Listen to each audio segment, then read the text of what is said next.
Yep. Alright, so what we're going to do, guys, today is we're going to plan for the major installation that we're going to do to 831 Tango Sierra. So we're going to be installing 3 major components in the aircraft.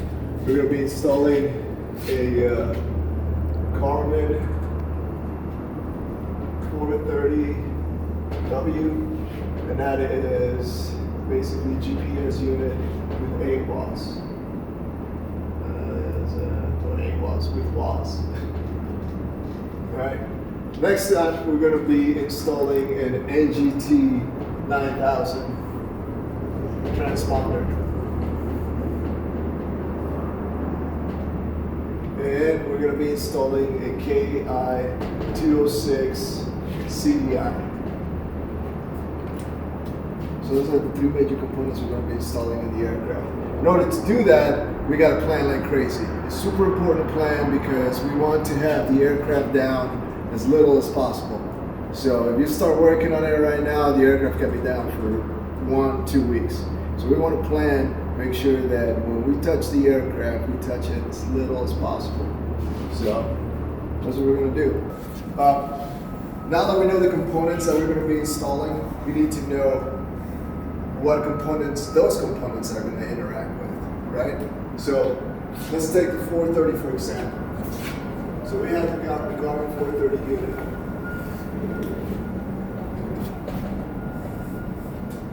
All right. So the unit takes inputs and it gives out outputs, just like any computer, right? So it takes inputs from antennas. So we have 1, 2, 3, 4 antennas.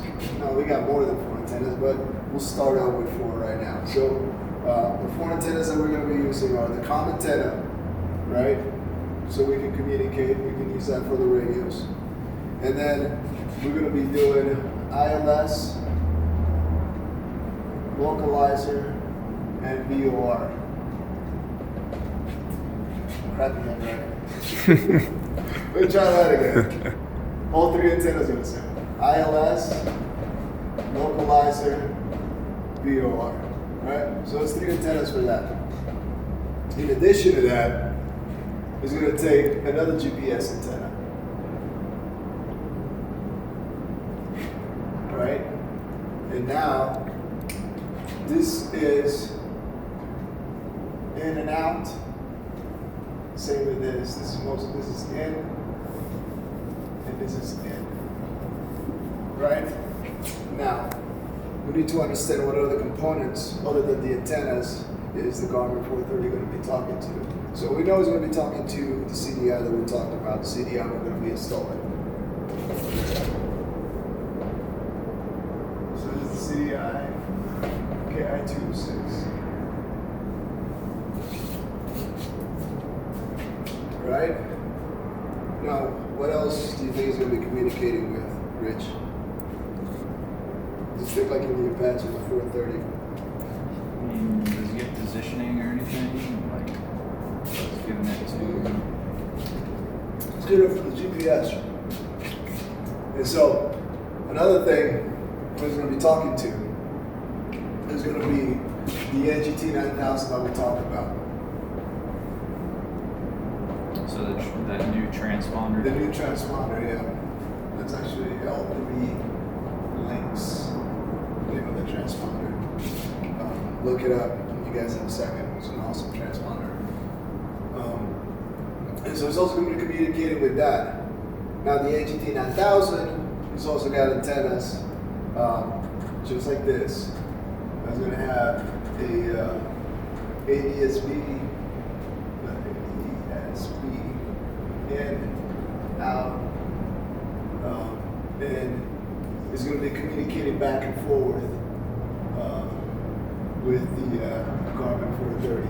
So the ADSB in also gives you the ability to, when we talked about this, get weather or get traffic, but also get weather.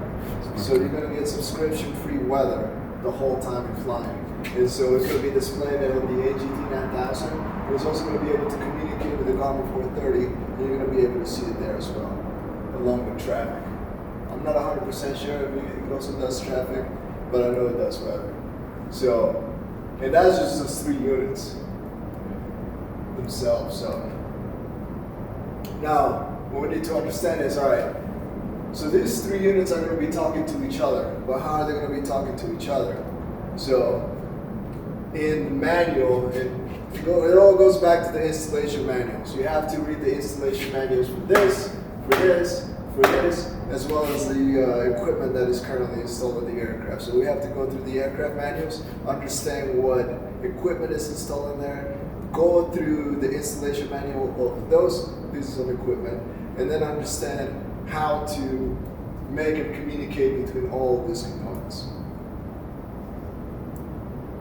A lot of reading. So we're going to have to sit down and read. Luckily for you guys, I already read all that shit. So I got a plan.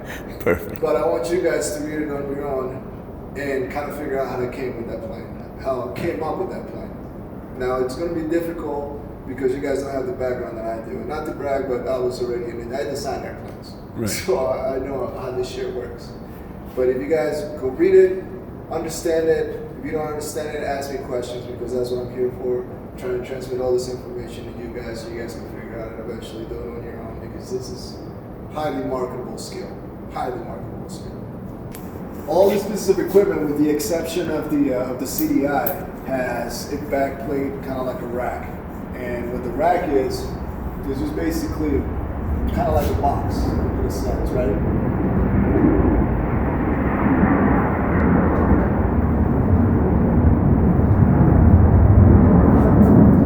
This is the back of it, right? So in the back of it, you have holes and other connectors.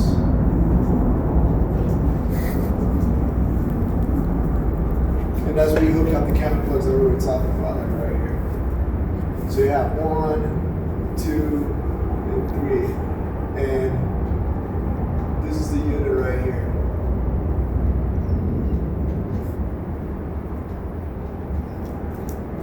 And so this unit has female ends on this side and male ends on the other side. So when you slide this unit in, it just locks in.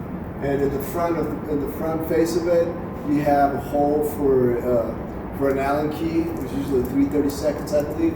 And you just turn it, and it locks the unit in place. So it matches this side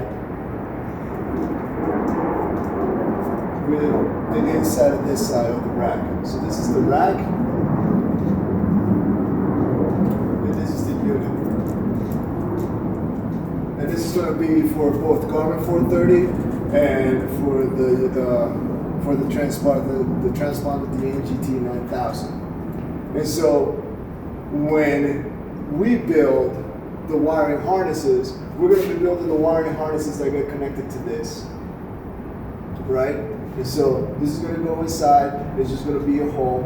Once we have the wiring harnesses hooked up and moved on to the other pieces of equipment, like the CDI or the transponder, then all we have to do at the end is just slide the units in, lock them in place, and we're good to go. So that's the difference. That's where you get the rack and then the unit. You guys got any questions? What is Take the comms, right? Comms antenna. So the comms antenna is actually hooked up on top of the aircraft. So this is the comm antenna hooked up to the top of the aircraft, right? So we already have a radio inside the aircraft. Now these drawings are pretty shitty. They're not to scale. They're not realistic. So freak the hell out. So we got the antenna going to our current radio, right? Now we want to tap into that, so what we got to do is get in there, put the diplexer in here, and now run it to our unit. And same thing with the triplexer for the other antennas. So.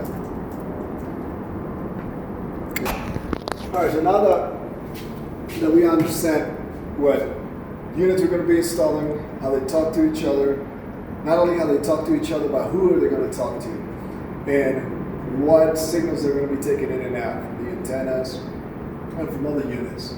And now that we look through the installation manuals and we know how to build the wire harnesses for each one of them. And we have basically laid them out and did the drawings for them. Now we need to know how that's going in the aircraft. So let's have a walk.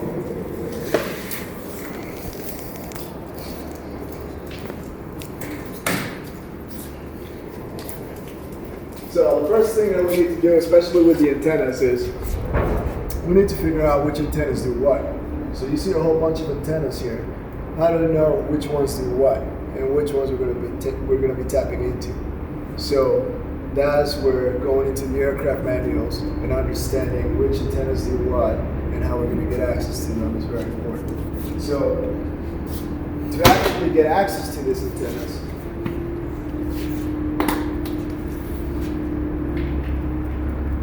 you're going to have to do some actual crawling.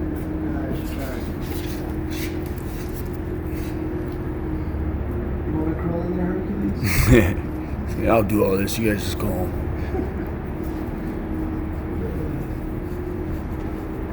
Alright. Should have done this before. Alrighty. Oh, come on. Oh, one more.